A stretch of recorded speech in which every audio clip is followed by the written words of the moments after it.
Selamat siang Tribuners, Anda sedang menyaksikan live update Tribun News bersama saya Firda Ananda.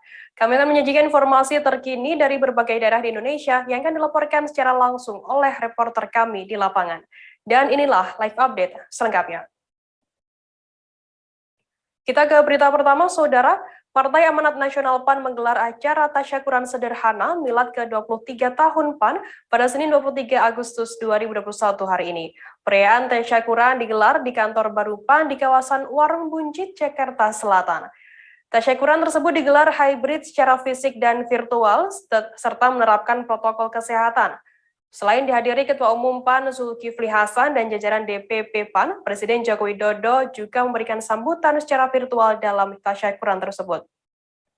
Untuk mengetahui informasi lebih detailnya, sudah bergabung bersama saya, wartawan dari tribunnews.com, ada Hairul Umam yang akan memberikan laporannya kepada Anda, Tribuners. Halo, Umam. Halo, Firda. Umam, bisa dijelaskan bagaimana tadi jalannya perayaan Milad ke-23 tahun PAN ini? Ya, saya melaporkan langsung dari kantor baru DPP PAN. Seperti diketahui, baru saja telah selesai perayaan tasyakuran Milad ke-23 PAN. Seperti tadi sudah disampaikan bahwa tasyakurannya digelar secara sederhana, menerapkan protokol kesehatan secara ketat, mengingat bahwa saat ini masih menerapkan PPKM dan masih dalam suasana pandemi COVID-19. Untuk diketahui, tema yang diangkat dalam perayaan Milad ke-23 tahun PAN ini yaitu amanat untuk Indonesia sehat, 23 tahun mengabdi tanpa batas. Tadi juga sudah diberitahu bahwa Presiden Joko Widodo juga sempat memberikan sambutan dalam tasyakuran hari ini. Selain itu, tasyakuran juga diisi dengan pemotongan kue ulang tahun yang bergambar lambang PAN dan juga dilakukan peresmian kantor DPP PAN yang baru oleh Ketua Umum DPP PAN Zulkifli Hasan. Umam, kemudian apa yang disampaikan oleh Presiden Joko Widodo dalam acara tasyakuran kali ini? Ya, tadi juga Presiden Joko Widodo sempat memberikan pesan ya. Ada beberapa pesan, tapi di sini yang penting yaitu Pak Joko Widodo mengingatkan bahwa kader PAN ini untuk terus bergotong royong menghadapi tantangan dan juga pandemi COVID yang saat ini belum juga usai. Selain itu Pak Presiden juga mengatakan bahwa saat ini harus para kader PAN harus mengutamakan nilai-nilai kemanusiaan di dalam berpolitik. Selain itu juga Presiden meyakini bahwa Partai Amanat Nasional ini selalu berpegang teguh menegakkan nilai-nilai dan semangat reformasi sebagaimana sejarah lahirnya Partai Amanat Nasional. Umam, kemudian apa yang disampaikan oleh Ketua Umum PAN Zulkifli Hasan dalam tasyakuran Milad ke-23 tahun PAN ini? Tadi juga ada beberapa poin yang disampaikan Pak Zulkifli Hasan. Yang terpenting bahwa dia merasa bersyukur Pak Zulkifli Hasan ini bahwa PAN saat ini sudah memiliki kantor permanen. Bagaimana diketahui bahwa sebelum-sebelumnya bahwa kantor PAN ini selalu berpindah-pindah ya. Selain itu juga dalam kesempatan tasyakuran tahun ini, Zulkifli Hasan juga mempertegas posisi PAN sebagai partai yang menjaga ideologi tengah. Karena selama ini PAN dikenal sebagai partai yang menjaga spirit tersebut sebagai partai nasionalis religius, tengah, dan inklusif. Demikian rekan Firda. Baik, terima kasih wartawan tribunnews.com Hairul Umam atas laporan Anda. Selamat bertugas kembali. Kita beralih ke informasi selanjutnya, Saudara. Tim penyidik Kejaksaan Negeri Timur Tengah Utara atau TTU kembali melakukan penggeledahan di rumah Kepala Desa Makun Mateus Anoid, rumah bendahara desa, serta kantor desa Makun, Kecamatan Bibo, Kivetleu, Kabupaten TTU Provinsi Nusa Tenggara Timur. Proses penggeledahan yang dilaksanakan tim penyidik pada Jumat 20 Agustus tersebut adalah tindak lanjut dari laporan pengaduan oleh warga dan PPD Makun di kantor Kejaksaan Negeri Timur Tengah Utara beberapa waktu lalu. Kepala Kejaksaan Negeri Timur Tengah Utara, Robert Jimmy Lambila, melalui Kasih Pidana Khusus Kejari TTU Andrew PKA membenarkan adanya proses penggeledahan itu. Andrew mengatakan proses penggeledahan tersebut merupakan tindakan yang dilakukan tim penyidik Kejari TTU sebagai upaya pengumpulan alat bukti dalam mengungkap dugaan kasus tindak pidana korupsi Desa Makun. Dalam penggeledahan tersebut, tim penyidik Kejari TTU berhasil menyita sejumlah dokumen. Terkait informasi lebih lengkapnya akan disampaikan oleh rekan wartawan kami dari Posko Pangada Onci Cirebon yang saat ini sudah tersambung bersama kami. Halo Onci. Halo Halo Onci. Firda. Ya. Onci, bisa Anda jelaskan bagaimana proses penggeledahan tersebut? Baik Firda, terima kasih. Sebelumnya kami perlu menyampaikan bahwa pelaksanaan penggeledahan di rumah kepala desa Makun, bendahara desa Makun dan kantor desa Makun ini dilaksanakan berdasarkan surat penetapan Pengadilan Negeri Tipikor nomor 9 tahun 2021 dan surat perintah geledah Kajari TTU nomor 305 tanggal 19 Agustus 2021. Pelaksanaan penggeledahan di rumah di Desa Makun tidak hanya terjadi di rumah kepala Desa Makun, tetapi juga terjadi di rumah bendahara Desa Makun serta kantor Desa Makun. Demikian, Firda. Onci, kemudian apa saja yang ditemukan oleh pihak terkait di rumah Kades saat penggeledahan ini? Baik, Firda. Tim penyidik Kejari TTU berhasil menemukan sejumlah dokumen yang berkaitan langsung dengan dugaan kasus tindak pidana korupsi Desa Makun tahun anggaran 2014-2020 dan sejumlah uang yang ditemukan di rumah kepala Desa Makun dan juga bendahara Desa Makun yang berjumlah sekitar 228 juta, Firda. Kemudian hingga saat ini bagaimana proses hukum yang dijalankan Kades Makun terkait adanya dugaan tindak pidana korupsi yang melibatkan dirinya? Baik, sejauh ini tim penyidik Kejari TTU telah melakukan pemeriksaan terhadap 5 orang saksi termasuk Kepala Desa Makun Mateus Anoid dan pihak tim penyidik Kejari TTU juga telah menjadwalkan pemeriksaan 10 orang saksi dalam minggu ini, Firda. Kemudian bagaimana tanggapan dari Kejari TTU sendiri atas temuan dokumen dan juga uang tunai tersebut? Baik, Firda. Kejari TTU mengakui bahwa ditemukannya dokumen dan uang sebesar 228 juta tersebut merupakan salah satu bukti untuk memperkuat dugaan tindak pidana korupsi yang terjadi di Desa Makun tahun anggaran 2014 dan 2020, Firda. Baik, Tribuners, tadi jurnalis kami juga sempat melakukan wawancara dengan Kepala Kejaksaan Negeri Timur Tengah Utara, Robert Jimmy Lambila. Berikut liputan lengkapnya untuk Anda. Sekitar jam 5 dini hari, sehingga mereka tiba di sana sekitar jam 8, kemudian telah melakukan penggeledahan, dan dari hasil penggeledahan itu penyidik menemukan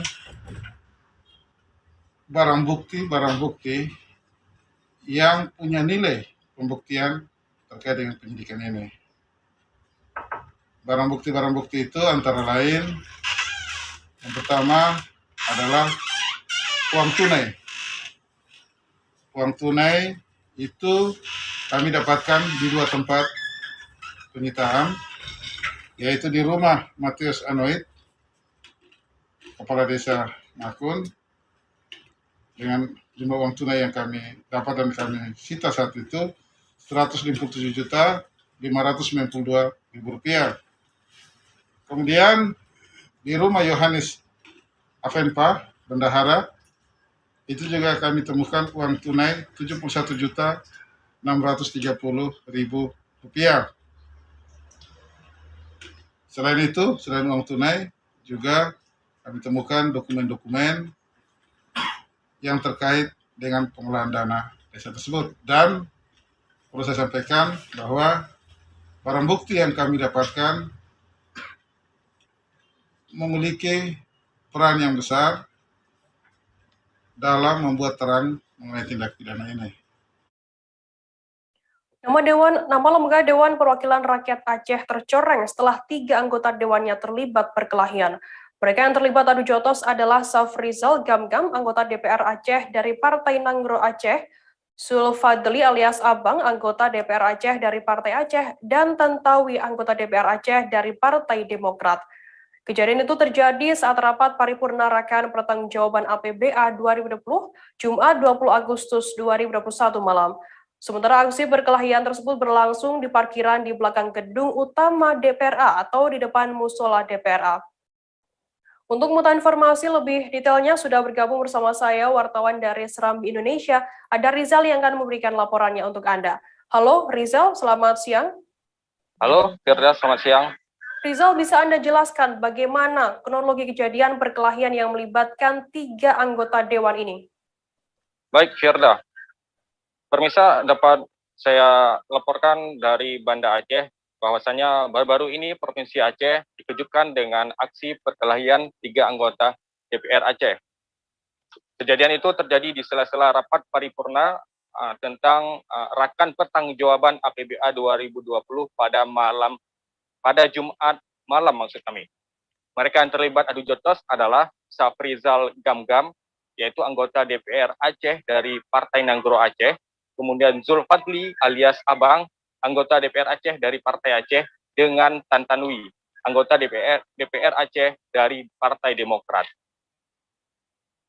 Dapat kami sampaikan juga bahwasanya peristiwa tersebut terjadi saat sidang paripurna diskors sementara, setelah semua fraksi menyampaikan pandangan akhir fraksi atas Rakan Pertanggungjawaban APBA 2020. Menurut sumber serambinews.com yang dihimpun di lapangan, peristiwa itu terjadi bermula dari Tantanwi, anggota DPRA dari Partai Demokrat, menyampaikan interupsi saat fraksi PNA menyampaikan pandangan akhir fraksinya yang dibacakan oleh Tengku Haidar M. Amin. Interupsi itu bermaksud agar Tengku Haidar mempercepat penyampaian pandangan fraksinya, karena masih ada satu fraksi lagi yang belum mendapat giliran, yaitu fraksi PKS. Namun, setelah semua fraksi menyampaikan pandangan akhir, sidang yang dipimpin oleh Ketua DPRA Dahlan Jamaluddin tersebut diskors sementara. Saat semua anggota DPR Aceh berada di luar gedung, saat itulah terjadi perkelahian antara. Aksi itu kemudian diredakan oleh anggota DPRA yang lain. Kejadian itu pun sempat viral di media sosial. Firda. Kemudian Rizal, apa penyebabnya atau pemicu yang melibatkan sehingga adanya melibatkan perkelahian antara 3 anggota Dewan ini? Apa penyebabnya? Ya, Firda, dapat kami sampaikan penyebab utamanya adalah ketika anggota DPRA dari Partai Demokrat, Tantanwi, melakukan interupsi di saat fraksi PNA menyampaikan pandangan akhirnya. Interupsi tersebut dinilai menyinggung rekan-rekan anggota DPRA dari fraksi Partai Nanggro Aceh atau PNA, sehingga terjadilah perkelahian tersebut di saat sidang tersebut diskors. Firda. Kemudian bagaimana sikap atau tanggapan dari DPRA sendiri atas kejadian perkelahian 3 anggota dewannya? Baik, Firda, dapat kami sampaikan juga bahwasanya aksi perkelahian tersebut tidak berlangsung lama, karena memang langsung dileraikan oleh anggota DPRA yang lain. Malam itu juga pimpinan DPRA turun tangan menaikkan ketiganya yang terlibat dalam perkelahian tersebut. Wakil Ketua DPRA Safarudin yang dikonfirmasi oleh serambinews.com menyatakan persoalan tersebut sudah didamaikan malam itu juga. Kemudian atas nama pimpinan dan lembaga, mereka juga menyampaikan permohonan maaf kepada rakyat Aceh atas insiden ini. Firda. Baik, terima kasih wartawan Serambi Indonesia Rizal atas laporan Anda. Selamat bertugas kembali. Tribuners, kita akan jeda sejenak. Kami masih akan menyajikan informasi menarik untuk Anda selesai ini. Tetap di live update. Oke, apa kabar Bang Arif di sini untuk strateginya? Kalau saya sendiri di Jumip 37 ini yang semalam baru mulai, apa yang saya dirasakan udah Kopernita? Sebenarnya aku nggak ngerasa itu penangkapan atau penggerebegan atau apapun itu. Karena gini loh, posisinya aku kriteria. Jadi kita mengenal disebut dengan stroke yang tidak berdarah dengan stroke yang berdarah. Stroke yang tidak berdarah itu biasanya ditandai dengan adanya penyumbatan. Kalau itu terjadi di sini mungkin pikirnya tidak ke situ kali ya, tapi kalau di Korea atau di Kamboja itu ada beberapa paper yang saya itu mas, ya dulunya tukang koran. Oh gitu ya. Tukang koran. Ya saya baca itu Pak. Tuh kan pernah baca kan? Ya. Jadi kalau saya jadi pangdam itu udah bersyukur banget. Si anak ini dijadikan sebagai tersangka begitu. Ya, kalau ini kita bicara yang di luar kasus Sibolombo ya. Dengan nama hujan shower, di mana terdapat batas jelas antara daerah hujan dan tidak hujan yang biasanya terjadi pada fase awal mature stage atau tahap berbahaya itu Kang. Jadi mulai artinya terjadinya perlembekan. Nah itu untuk penetrasi akan sulit begitu ya. Dok, saya ini menurut saya memang tidak mudah, bukan urusan tanah diambil. Kalau misalnya Amerika Serikat sekarang, Rasulullah mengatakan dalam sebuah hadis bahwa berpuasa di 6 hari Syawal itu. Oke, apa kabar Bang Arif di sini untuk strateginya? Kalau saya sendiri di Jumip 37 ini yang semalam baru mulai, saya udah sebenarnya aku nggak ngerasa itu penangkapan atau penggerebegan atau apapun itu, karena gini loh, posisinya aku kriteria. Jadi kita mengenal disebut dengan stroke yang tidak berdarah dengan stroke yang berdarah. Stroke yang tidak berdarah itu biasanya ditandai dengan adanya penyumbatan. Kalau itu terjadi di sini mungkin pikirnya tidak ke situ kali ya, tapi kalau di Korea atau di Kamboja itu ada beberapa paper yang saya itu mas, ya dulunya tukang koran. Oh gitu ya. Tukang koran. Ya saya baca itu Pak. Tuh kan pernah baca kan? Ya. Jadi kalau saya jadi pangdam itu udah bersyukur banget. Si anak ini dijadikan sebagai tersangka begitu. Ya, kalau ini kita bicara yang di luar kasus Sibolombo ya. Dengan nama hujan shower, di mana terdapat batas jelas antara daerah hujan dan tidak hujan yang biasanya terjadi pada fase awal mature stage atau tahap berbahaya itu Kang. Jadi mulai artinya terjadinya perlembekan. Nah itu untuk penetrasi akan sulit begitu ya. Dok, saya ini menurut saya memang tidak mudah, bukan urusan tanah diambil. Kalau misalnya Amerika Serikat sekarang, Rasulullah mengatakan dalam sebuah hadis bahwa berpuasa di 6 hari Syawal itu. Oke, apa kabar Bang Arif di sini untuk strateginya? Kalau saya sendiri di Jumip 37 ini yang semalam baru mulai, saya udah sebenarnya aku nggak ngerasa itu penangkapan atau penggerebegan atau apapun itu, karena gini loh, posisinya aku kriteria. Jadi kita mengenal disebut dengan stroke yang tidak berdarah dengan stroke yang berdarah. Stroke yang tidak berdarah itu biasanya ditandai dengan adanya penyumbatan. Kalau itu terjadi di sini mungkin pikirnya tidak ke situ kali ya, tapi kalau di Korea atau di Kamboja itu ada beberapa paper yang saya itu mas, ya dulunya tukang koran. Oh gitu ya. Tukang koran. Ya saya baca itu Pak. Tuh kan pernah baca kan? Ya. Jadi kalau saya jadi pangdam itu udah bersyukur banget. Si anak ini dijadikan sebagai tersangka begitu. Ya, kalau ini kita bicara yang di luar kasus Sibolombo ya. Dengan nama hujan shower, di mana terdapat batas jelas antara daerah hujan dan tidak hujan yang biasanya terjadi pada fase awal mature stage atau tahap berbahaya itu Kang. Jadi mulai artinya terjadinya perlembekan. Nah itu untuk penetrasi akan sulit begitu ya. Dok, saya ini menurut saya memang tidak mudah, bukan urusan tanah diambil. Kalau misalnya Amerika Serikat sekarang, Rasulullah mengatakan dalam sebuah hadis bahwa Terima kasih Anda masih bersama kami di Live Update. Kita beralih ke informasi selanjutnya, Saudara. Saat ini Kabupaten Oku Ogan Komering Ulu, Provinsi Sumatera Selatan kembali berstatus zona merah COVID-19 setelah sebelumnya lama berada di zona oranye. Untuk membantu meringankan beban rakyat yang terdampak PPKM, di masa pandemi ini, pemerintah setempat membagikan 10 ton beras dan 100 dus mie instan. Bantuan secara simbolis diserahkan Kapolres Oku AKBP Danu Agus Purnomo di halaman Mapolres Oku. Selanjutnya akan dibagikan melalui Polsek jajaran kepada penerima manfaat.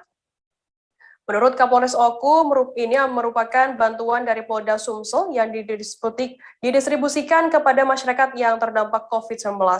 Terkait informasi lebih lengkapnya akan disampaikan oleh rekan wartawan kami dari Sriwijaya Pos, ada Leni Cuita yang saat ini sudah tersambung bersama kami. Halo, selamat siang Leni. Selamat siang, Firda. Leni, bisa Anda jelaskan berapa banyak masyarakat penerima manfaat Bansos PPKM yang diserahkan oleh pihak kepolisian ini? Baik, rekan Firda. Kabupaten Oku saat ini memang masuk ke zona merah. Jadi Kapolda Sumsel memberikan bantuan kepada masyarakat 2.000 masyarakat yang terkena dampak COVID-19. Begitu, Firda. Kemudian bisa Anda sebutkan mungkin data terkini COVID-19 di Kabupaten Oku sendiri sehingga masuk ke zona merah kembali. Kabupaten Oku sebelumnya memang merupakan kabupaten yang di zona oranye. Namun saat ini tercatat 104 masyarakat yang terpapar COVID-19. Di antaranya 43 itu dirawat dan 61 isolasi mandiri. Begitu, rekan Firda. Leni, kemudian langkah apa saja yang dilakukan oleh pihak terkait untuk mengendalikan penyebaran COVID-19 di Kabupaten Oku sendiri? Baik, Firda. Jadi beberapa waktu lalu pemerintah khususnya Kapolres Oku, AKBP Danu Agus Purnomo SIK dan PLH Bupati Oku Haji Edward Chandra telah melakukan langkah-langkah antara lain menutup semua tempat hiburan tanpa terkecuali. Rekan Firda, tadinya ada pembatasan saja. Semua tempat hiburan malam dibatasi sampai pukul 10. Namun mengingat Oku memasuki zona merah lagi, jadi pemberlakuan itu semakin ketat dengan ditutupnya seluruh tempat hiburan malam tanpa terkecuali, baik yang berizin maupun yang belum berizin. Kemudian pemerintah juga melakukan edukasi, sosialisasi ke Taman Kota Batu Raja. Seperti kita ketahui bahwa Taman Kota Batu Raja merupakan ikon Kota Batu Raja, tempatnya berkumpul massa. Biasanya pada hari Minggu itu setiap hari itu ada Car Free Day. Nah, sejak Oku memasuki zona merah kembali, Car Free Day itu benar-benar diperhatikan, masyarakat dilarang datang ke Taman Kota Batu Raja. Begitu, Firda. Baik, Tribuners, tadi jurnalis kami Leni juga sempat melakukan wawancara dengan Kapolres Oku, AKBP Danu Agus Purnomo. Berikut liputannya untuk Anda. Dari Polda Sumsel, itu ada 10 ton beras. 10 ton beras dengan 100 dus mie instan. Jadi kita pada hari Senin kemarin, kita sudah ada upacara pelepasan dari Polda. Kemudian hari ini Alhamdulillah kita berkesempatan untuk melepas kembali ke polsek-polsek supaya mereka bisa menyentuh ke kecamatan maupun ke desa-desa maupun dusun-dusun yang ada di wilayah Oku ini. Ya, polsek menerima berapa, Pak? Itu kita bagi. Memang kita bagi dengan 11 polsek ini, termasuk juga kita sampaikan juga kepada rekan-rekan seperti ada dari kita dibantu oleh dari mahasiswa, kemudian juga dari LSM, kemudian juga ada dari wartawan pun juga sama. Kita minta supaya mereka bersama-sama dengan Polres Oku ini kita bisa menjangkau atau mengetahui siapa yang memang betul-betul membutuhkan. Memang yang jelas terdampak dari COVID-19 ini kita fokuskan kepada kawasan selam, kawasan slum area. Seperti itu. 2.000 masyarakat yang terdampak ya? Betul. Jadi memang dari 100 ton itu kita buat jadi berapa 5 kilo per bantu. Walaupun mungkin belum bisa mencapai seluruh. Kemudian vaksin COVID-19 di Kabupaten 4 Lawang masih terus berlangsung. Tercatat ada 263.670 orang, ada 37.480.000 yang sudah mendapatkan vaksin.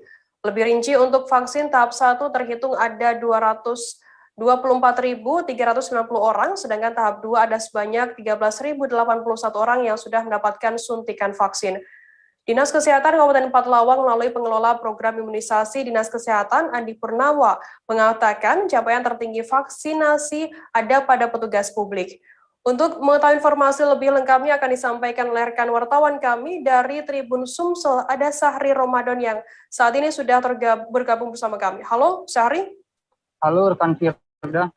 Syahri, bisa Anda jelaskan sudah mencapai berapa persen capaian vaksinasi COVID-19 di Kabupaten Empat Lawang saat ini?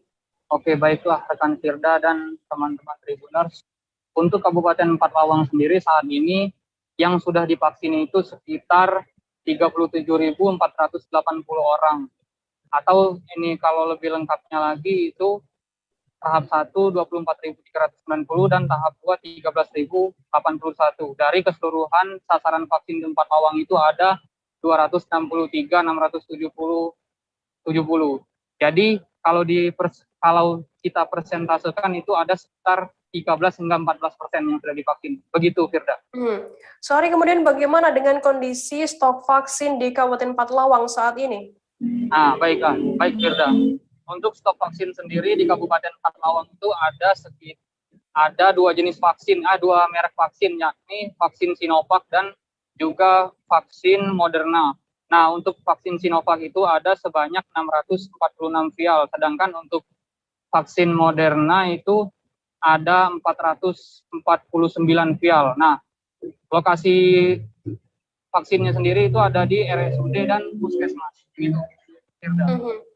Kemudian Syahri, mungkin bisa Anda informasikan terkait lokasi penyelenggaraan vaksinasi di Kabupaten Empat Lawang, di mana saja lokasinya?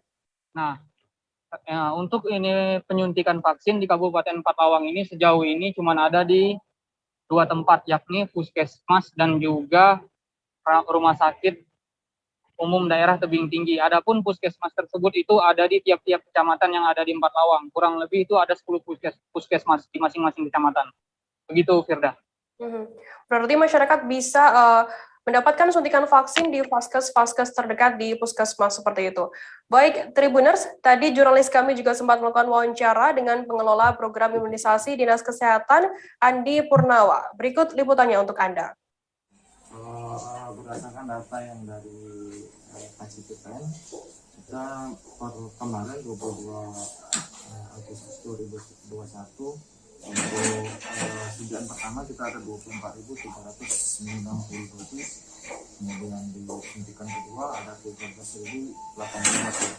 Jadi total per kemarin 22 Agustus itu sudah 37.480 dosis. Itu kalau dipersentasekan itu berapa persen? Kalau berdasarkan persentase secara keseluruhan, berdasarkan data sasaran yang kita dapat dari KCPT, itu masih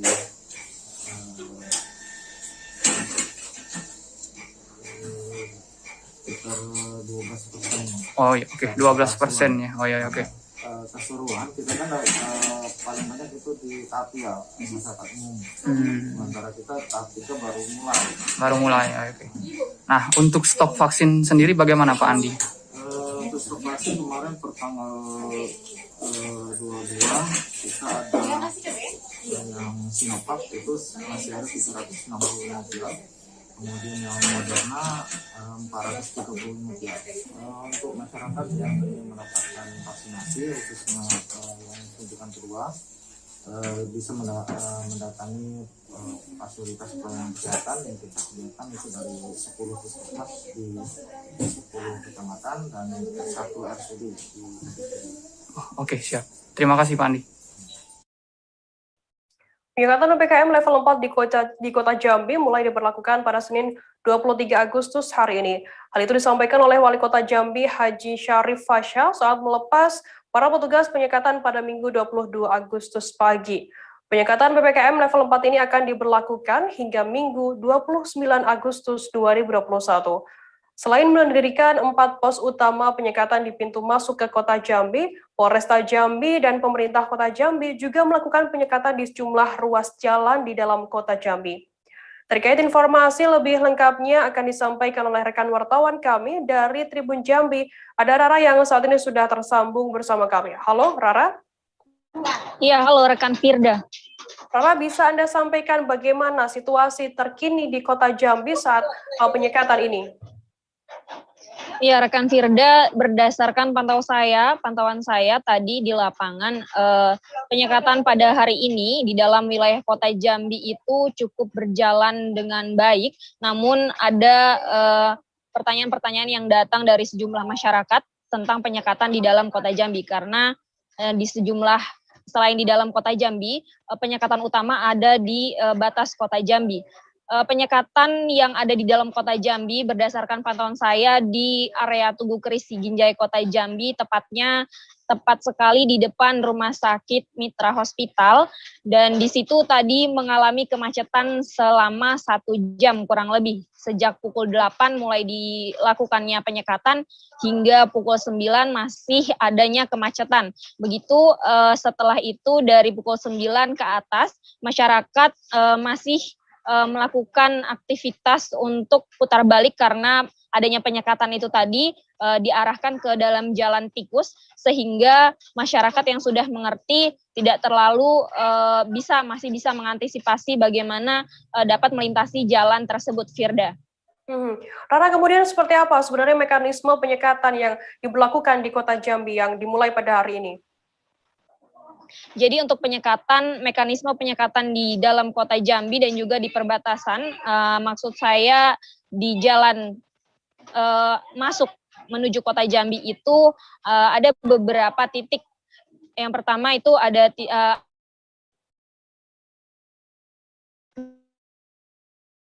titik di pinggir Kota Jambi, dan nantinya akan ditambah lagi 5 titik dari pemerintah Kota Jambi, begitu rekan Firda. Dan selain itu masyarakat yang ingin masuk ke dalam Kota Jambi itu hendaknya membawa beberapa syarat yang harus mereka lengkapi. Yang pertama adalah STSRP ataupun masyarakat yang hendak melakukan aktivitas bekerja di dalam Kota Jambi. Selain itu masyarakat yang dari Kota Jambi hendak keluar Kota Jambi juga menggunakan surat tersebut. Dan satu lainnya adalah antara hasil PCR, antigen maupun vaksinasi. Seperti itu rekan Firda. Rara, mungkin bisa Anda jelaskan apakah penyekatan ini bersamaan dengan pengetatan PPKM level 4? Apakah ada perbedaannya? Ya, benar sekali. Penyekatan saat ini itu bersamaan dengan adanya pengetatan PPKM level 4 di Kota Jambi, seperti itu rekan Firda. Dan perbedaannya itu penyekatan tentu saja ada beberapa wilayah di dalam kota dan juga di pinggir Kota Jambi untuk masyarakat melakukan mobilitasnya terbatas dengan beberapa syarat yang telah ditentukan pemerintah Kota Jambi. Namun pengetatan yang dalam hal ini diterapkan oleh pemerintah Kota Jambi yaitu pengetatan adanya aktivitas masyarakat di sektor-sektor esensial, kritikal, dan juga non-esensial, seperti itu. Dan untuk yang pengetatan maksud saya tadi adalah masyarakat yang non-esensial itu tidak diperbolehkan sama sekali selama 7 hari yang disebutkan tadi. Pertama, dari tertanggal 29 hingga tanggal 29 nanti itu tidak diperbolehkannya beraktivitas, kecuali mereka yang melakukan usahanya secara daring 100%, seperti itu. Nah, untuk masyarakat yang menjajakan dagangannya seperti kuliner, makanan dan minuman seperti itu diperbolehkan asalkan tidak makan di tempat ataupun dine-in. Mereka diperbolehkan membeli di tempat makanan atau minuman tersebut namun dibawa pulang ataupun delivery, seperti itu. Rara, mungkin bisa Anda jelaskan apakah ada dari masyarakat, bagaimana kemudian respon dari masyarakat, apakah ada polemik yang terjadi terkait adanya pemberlakuan penyekatan dan juga pengetatan PPKM level 4 di Jambi saat ini? Iya, benar sekali rekan Firda, di sini ada beberapa polemik yang terjadi di masyarakat lantaran adanya pengetatan di dalam Kota Jambi ini, dan juga penyekatan tadi ada beberapa masyarakat yang tidak paham tentang mekanismenya. Jadi ada persepsi masyarakat tidak boleh sama sekali masuk ke Kota Jambi, padahal boleh masuk ke Kota Jambi namun dengan beberapa syarat yang telah saya sebutkan sebelumnya. Nah, kalau untuk pengetatan, masyarakat masih tidak berkenan untuk tidak melakukan aktivitas bekerjanya karena dibatasi lantaran tempat bekerjanya itu adalah sektor non-esensial, seperti itu. Nah, untuk pedagang mereka masih tidak terima dan bingung dengan sistem penjualan secara online 100%, penjualan secara online dan juga makan tidak di tempat, karena sebagian besar pemasukan mereka itu dari makan di tempat para pelanggannya, seperti itu rekan Firda. Baik, Tribuners, tadi jurnalis kami Rara juga sempat melakukan wawancara dengan Brigadir Dharma personil di Telantas Polda Jambi. Berikut dan juga Kasatpol PP Kota Jambi di berikut liputannya untuk Anda. Oke, berarti ada jalurnya ya Pak ya? Ada, jalur alternatif yang kita siapkan sudah ada, semua sudah terplotting dengan anggota, jadi masyarakat udah nggak perlu ribet lagi dan tidak perlu kesasar lagi kemana-mana nantinya. Oke, berarti ini sama dengan penyekatan di dalam Kota Jambi wilayah lainnya ya? Benar sekali, untuk ini hari ini serentak semuanya. Jadi penyekatan-penyekatan yang untuk di dalam Kota Jambi termasuk di Tugu Keris dan simpang-simpang lainnya termasuk yang dari luar Provinsi Jambi pun kita sekat. Untuk area perkantoran, waktu masuk kantor itu adalah jam 7.15, bukan jam 8 atau jam setengah 8. Jadi apabila mereka masuk lewat dari jam 17 mungkin tidak diperbolehkan. Satu. Yang kedua, yang bekerja itu adalah yang menunjukkan surat tugas, memang WFH, ada sebagian juga WFH, tapi masih bisa diperbolehkan jam 7:15 itu mereka sudah masuk ke lingkungan perkantoran sehingga tidak terjadi nanti kemacetan, karena masih banyak beberapa karyawan atau pegawai di lingkungan pemerintah Kota Jambi yang masih terlambat. Nah, ini salah satu juga catatan. Kita beralih ke Pekanbaru, Saudara. Sebanyak 3 orang pengunjung pusat kuliner di Kecamatan Pangkalan Kuras dan Pangkalan Kerinci didapati reaktif COVID-19 saat dilakukan swab massal di beberapa tempat pada Minggu malam dalam razia protokol kesehatan. Puluhan personil gabungan dari berbagai instansi diturunkan dalam operasi justisi prokes yakni Satpol PP, Damkar, TNI Polri, BPBD, Dinas Kesehatan, dan Puskesmas setempat. Tim dipimpin oleh Kepala Satpol PP dan Damkar Abu Bakar FE dan Sekretaris Dinas Kesehatan Prima Merdekawati. Tim menyambangi beberapa pusat kuliner dan lokasi keramaian yang ada di Sorek dan Pangkalan Kerinci dan melakukan pengecekan suhu kepada pengunjung yang ada. Total ada 120 orang yang dicek suhunya di 2 kecamatan tersebut. Di Kecamatan Pangkalan Kuras ada 4 tempat yang dirazia tim justisi yang menjaring 66 pengunjung yang bersuhu di atas 36,5 derajat. Sementara di Pangkalan Kerinci terjaring 19 orang yang tidak memakai masker dan melakukan swab antigen, kemudian semuanya dinyatakan non-reaktif. Terkait informasi lebih lengkapnya akan disampaikan oleh rekan wartawan kami dari Tribun Pekanbaru, ada Yohanes Tanjung yang saat ini sudah tersambung bersama kami. Halo Yohanes. Iya, Firda. Yohanes, bisa Anda ceritakan bagaimana pelaksanaan swab massal yang dilakukan di pusat kuliner beberapa waktu lalu? Baik, terima kasih Firda. Tim Satgas COVID-19 Kabupaten Pelalawan kembali menggencarkan operasi prokes di beberapa tempat, termasuk khususnya di tempat-tempat kuliner ataupun lokasi-lokasi yang menjadi pusat keramaian. Tim operasi justisi langsung melakukan swab di tempat kepada para pengunjung yang dengan syarat dengan suhu tubuh di atas 36,5. Tim medis mengukur suhu tubuh para pengunjung, ada 120 pengunjung yang ditemukan suhu tubuhnya di atas 36,5, sehingga dilakukan pemeriksaan swab di tempat, swab antigen di tempat, dan langsung ditangani oleh tim medis dari Puskesmas. Dari sekian banyak yang dilakukan swab di tempat, ada sekitar 3 orang pengunjung kafe atau pengunjung pusat kuliner yang dinyatakan reaktif COVID-19.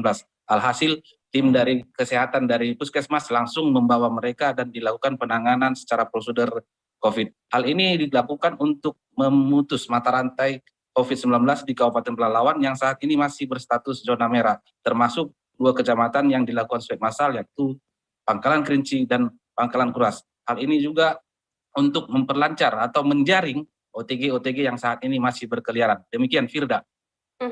Yohanes, kemudian selain menggencarkan razia prokes di sana, apa bentuk pembatasan lainnya bagi masyarakat untuk mencegah penularan COVID-19 di Pelalawan sendiri? Baik, sampai saat ini tim gugus COVID-19 Kabupaten Pelalawan masih memberlakukan jam malam bagi masyarakat di Kabupaten Pelalawan, khususnya di kecamatan-kecamatan yang zona merah. Masyarakat diizinkan beraktivitas hanya sampai pukul 9 malam. Setelah itu masyarakat diminta untuk tetap berada di rumah. Demikian juga dengan penyekatan jalan. Pada pukul 9 malam, tim gabungan sudah menyekat beberapa ruas jalan yang sering dilalui oleh masyarakat untuk mengurangi mobilitas. Demikian juga dengan usaha kuliner dan rumah makan lainnya hanya diizinkan melayani di tempat atau makan di tempat hanya pakai sampai pukul 9, selebihnya melayani pembungkusan atau dibawa pulang.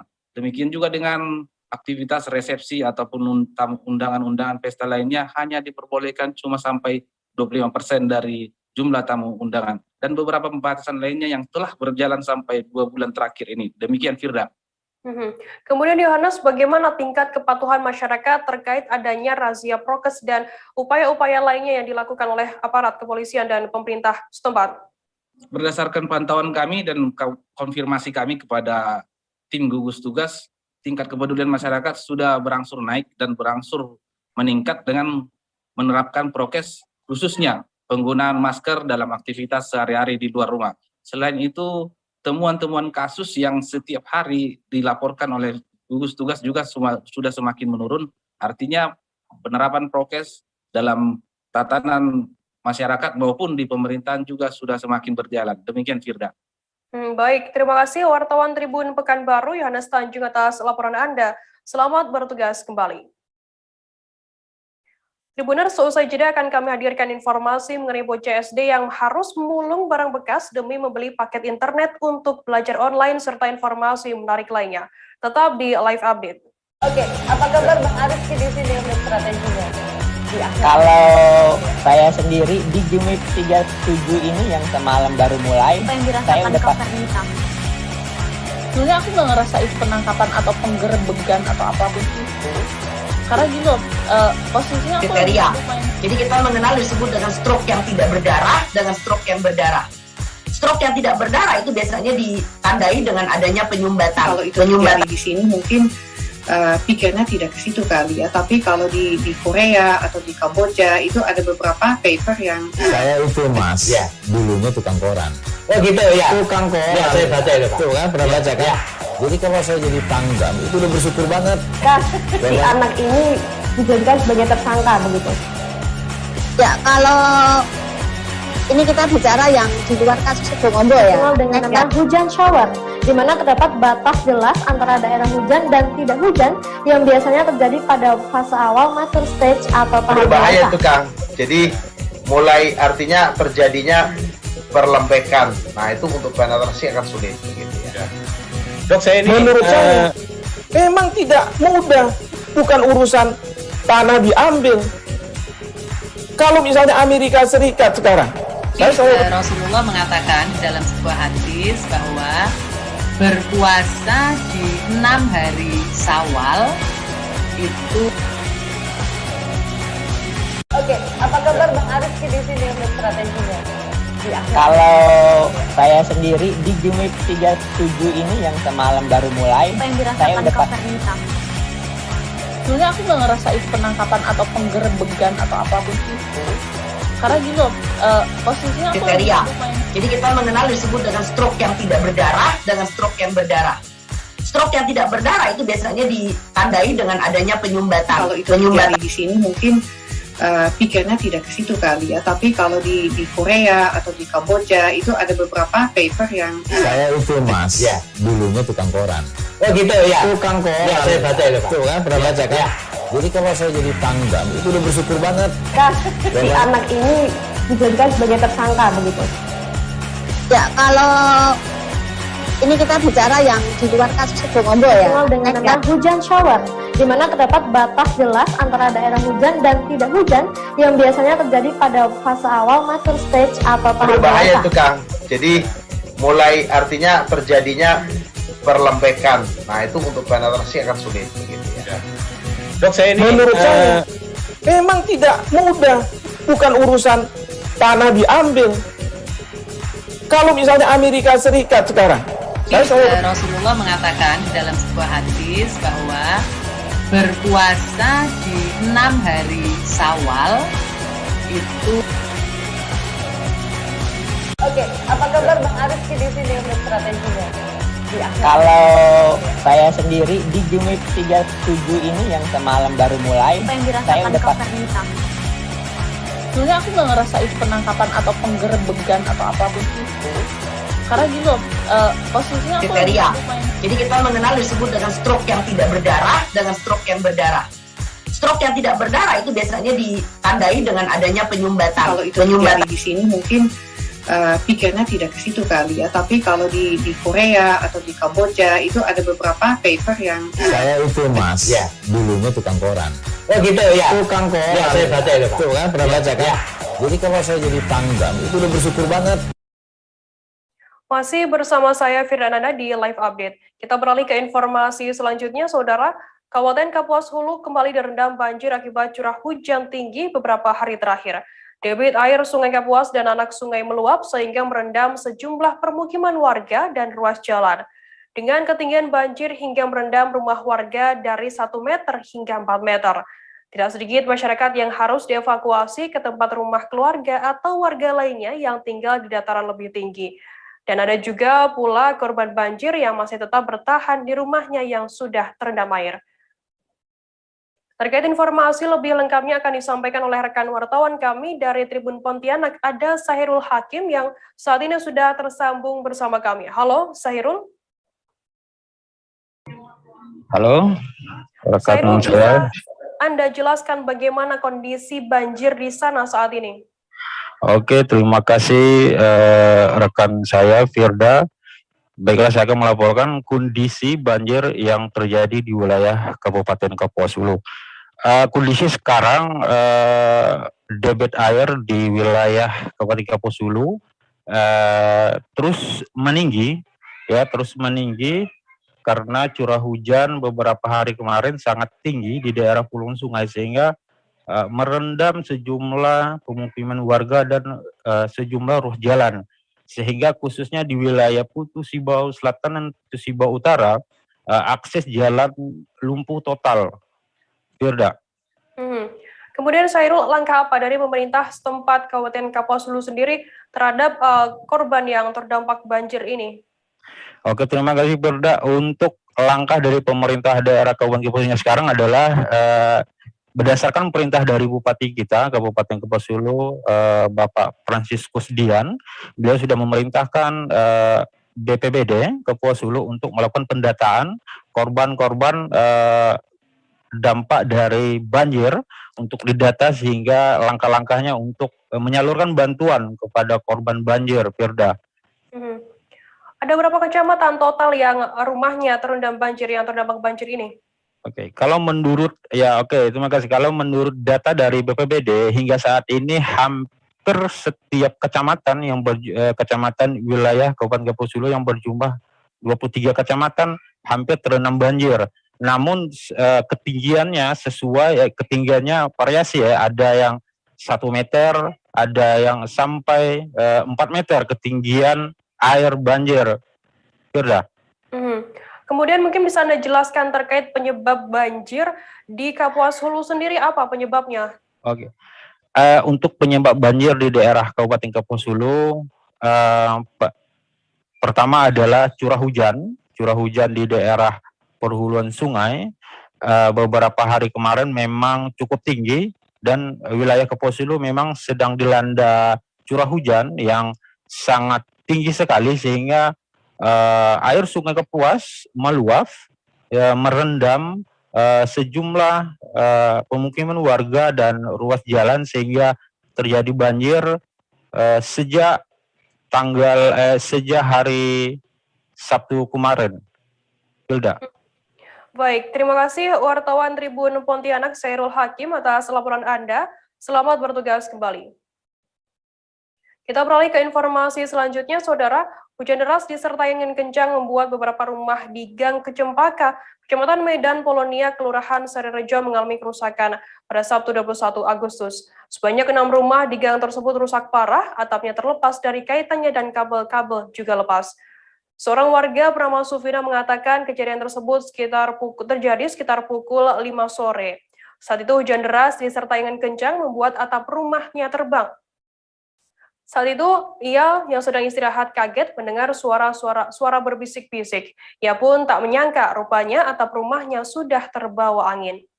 Untuk mengetahui informasi lebih lengkapnya, sudah bergabung bersama saya, wartawan dari Tribun Medan, ada Mas Pur yang akan memberikan laporannya untuk Anda.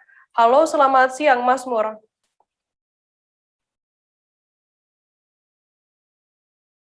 Halo Mas Mur. Ya Firda, selamat siang. Mas Mur, bisa dijelaskan bagaimana gambaran peristiwa angin puting beliung yang merusak beberapa rumah warga di Kelurahan Sarirejo beberapa waktu kemarin? Ya baik Firda, peristiwa hujan deras disertai angin puting beliung kemarin yang terjadi di Kelurahan Sarirejo, Kecamatan Medan Polonia itu terjadi sekitar pukul 17 waktu Indonesia Barat atau pukul 5 sore. Itu terjadi 2 hari lalu, hari Sabtu. Kejadian itu dikatakan warga sangat cepat. Menurut pengakuan warga sendiri, kejadian itu hanya hitungan detik dan tidak sampai 1 menit begitu. Setelah itu angin puting beliung langsung menghilang dan hujannya pun berhenti begitu.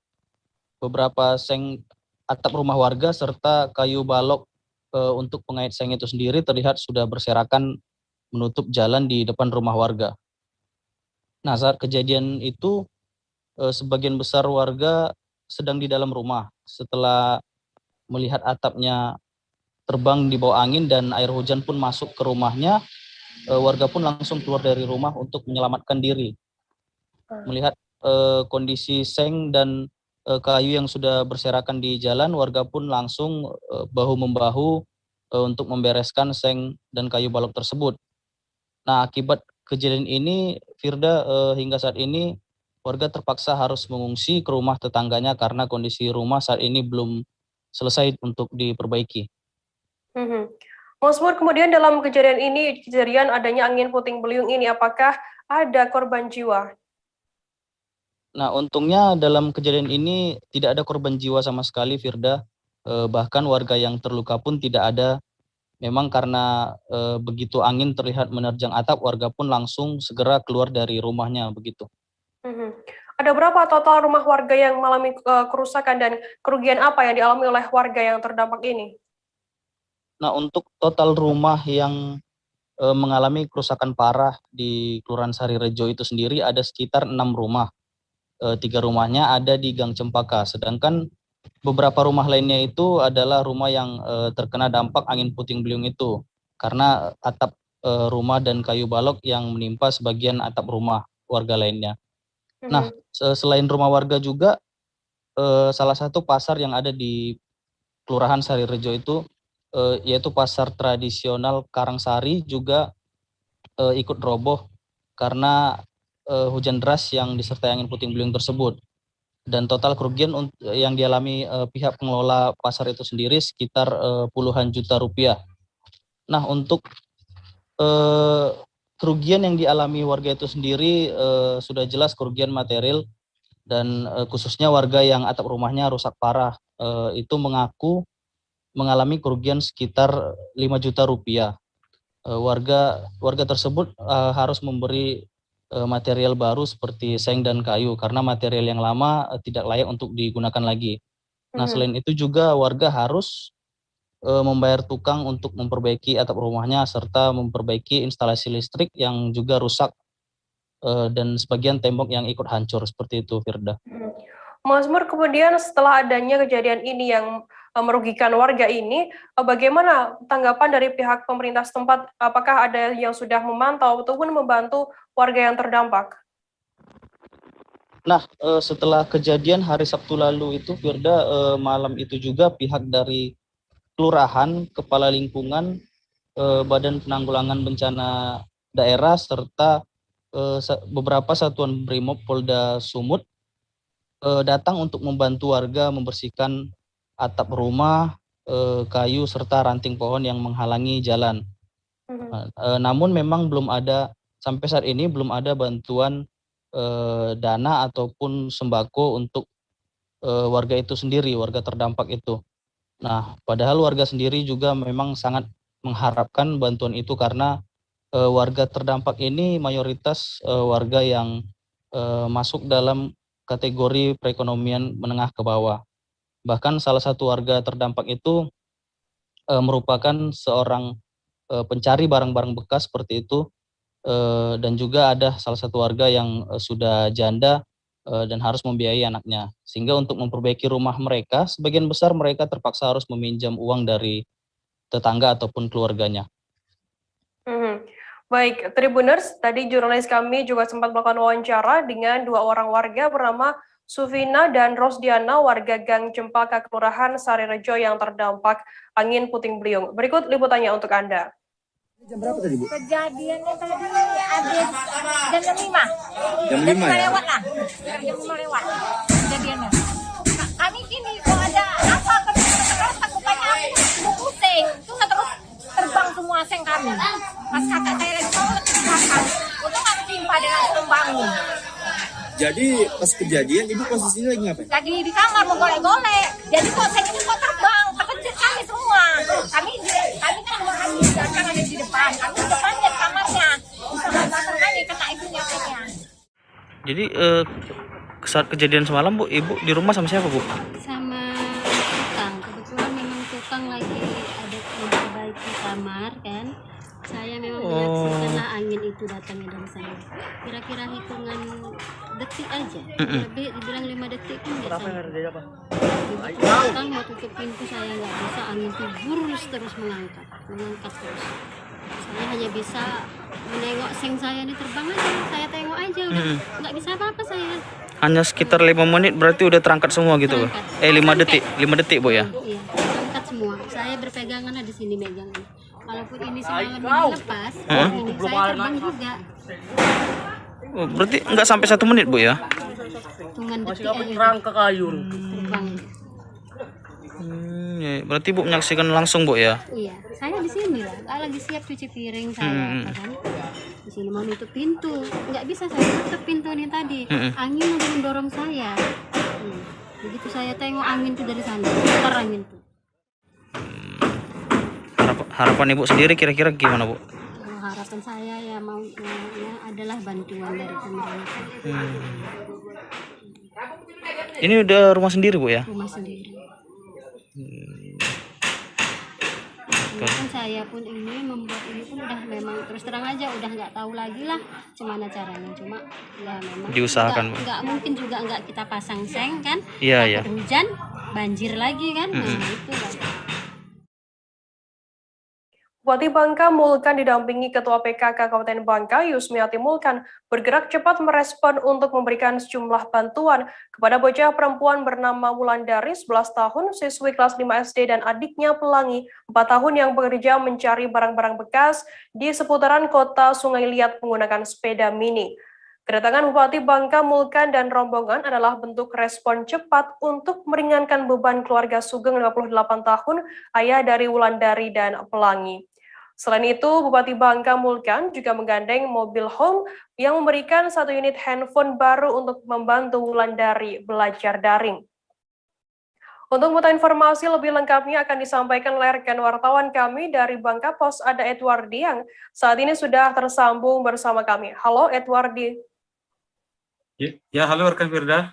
Edwardi, bisa Anda jelaskan bagaimana awal mula mengenal Wulandari dan adiknya Pelangi ini seperti apa? Ya, terima kasih rekan Firda dan seluruh Tribuners. Awal mula Wulandari dan ada seorang bocah perempuan dengan tubuh kurus dan menggunakan sepeda ini sering membawa adiknya dengan boncengan, dan juga ada kantong plastik di belakang sepedanya itu ada seperti tempat untuk menaruh barang kayak gitu. Awalnya sering melewati Jalan Jenderal Sudirman, Kota Sungai Liat sampai menuju Pemda hampir setiap hari, pagi dan sore terpantau oleh wartawan di melewati. Pokoknya mereka ini, kakak beradik ini bekerja membantu orang tuanya mencari barang-barang bekas, mengumpulkan barang bekas seperti buku dan botol-botol plastik yang menjadi incaran mereka.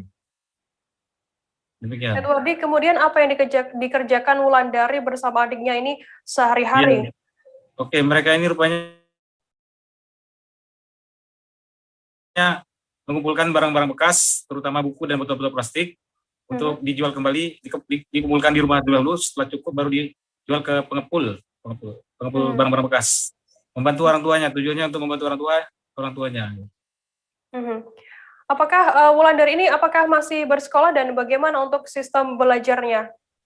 Ya, Wulandari memang setelah saya tanya-tanya, rupanya masih bersekolah aktif di kelas 5 SDN Sungai Liat, SDN 2 Sungai Liat, Namun saat ini kan Kabupaten Bangka sedang PPKM level 4 sehingga sekolah tatap muka dihentikan dan saat ini belajar daring.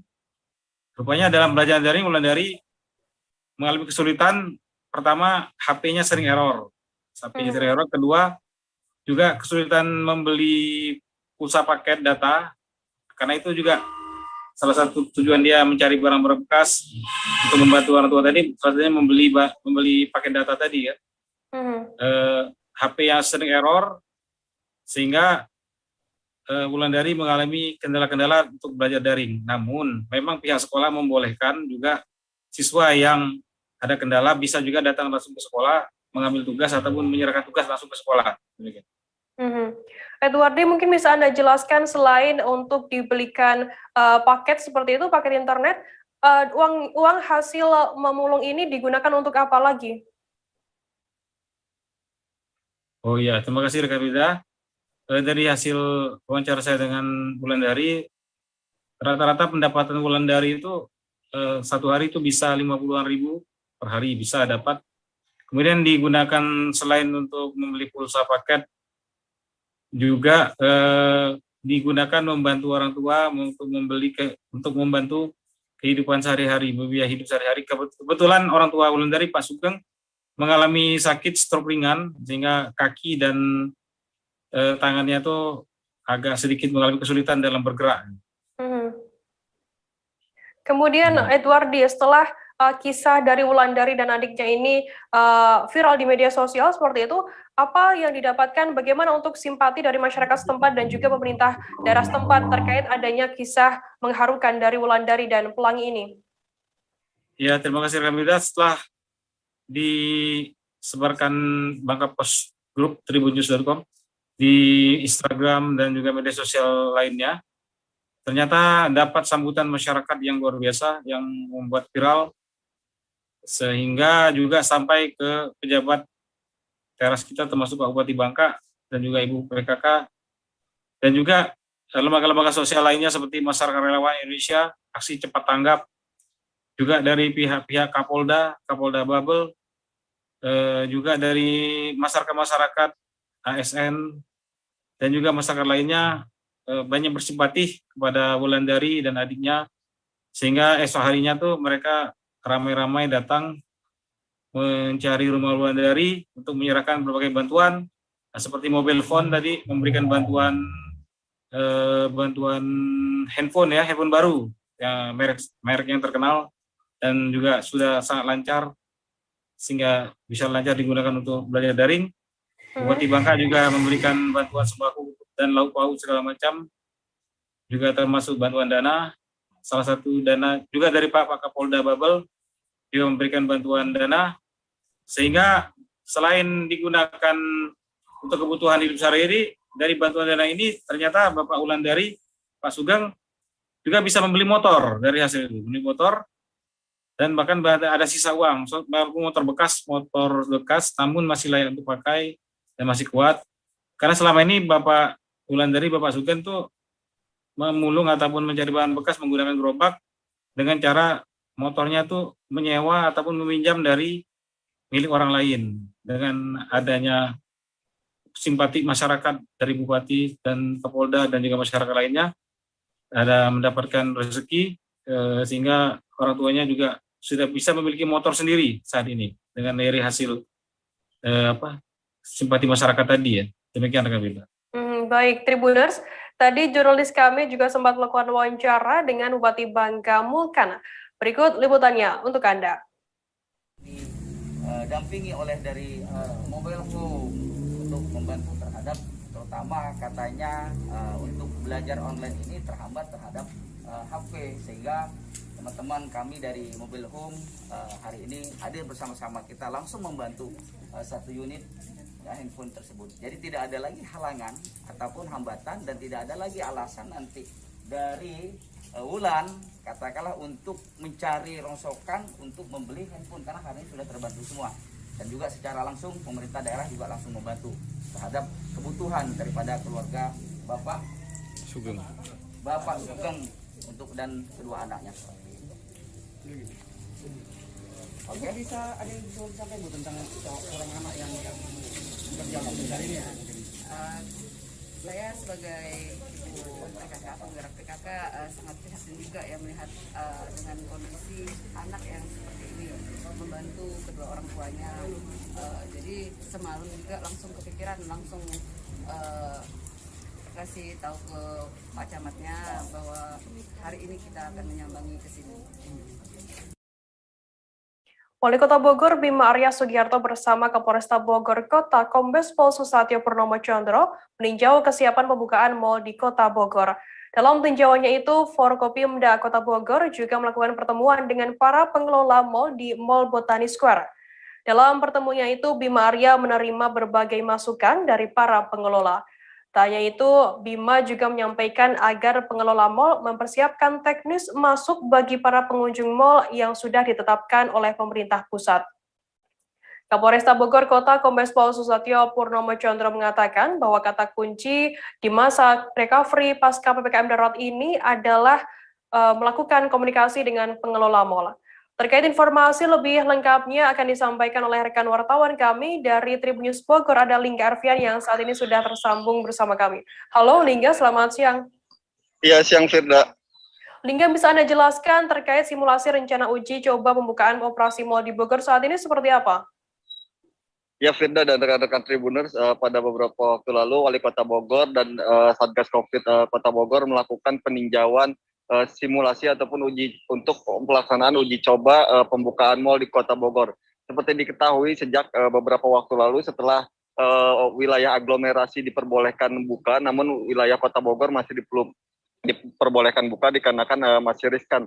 Nah, untuk persiapkan nanti setelah tanggal 23 ini, Satgas Covid Kota Bogor melakukan peninjauan di beberapa mal di Kota Bogor, diantaranya di Mall Botani Square, kemudian di Mall BTM, dan kemarin juga sempat melaksanakan pertemuan keluh kesah para pedagang dan persiapan para pengelola mal, seperti itu Firda.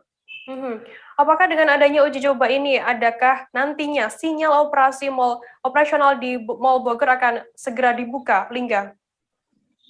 Ya Firda, terkait keputusan dibukanya mal, pemerintah Kota Bogor dan Satgas Covid Kota Bogor juga masih menunggu arahan pemerintah pusat. Namun sekali lagi pemerintah Kota Bogor dan Satgas Covid-19 Kota Bogor serta berbagai pengusaha di Kota Bogor berharap agar adanya relaksasi ataupun uji coba pembukaan mal seperti yang dilakukan di daerah lain seperti DKI Jakarta misalnya, kemudian Kabupaten Bogor, karena Kota Bogor ini merupakan satu-satunya kota yang belum boleh membuka mal. Untuk itu para pengusaha pun berharap Kota Bogor mendapat kesempatan yang sama dengan kota-kota lain agar melihat ekonomi pun kembali bangkit, karena seperti diketahui ada ribuan karyawan mal yang saat ini dirumahkan karena adanya efisiensi karena terdampak PPKM, seperti itu Firda.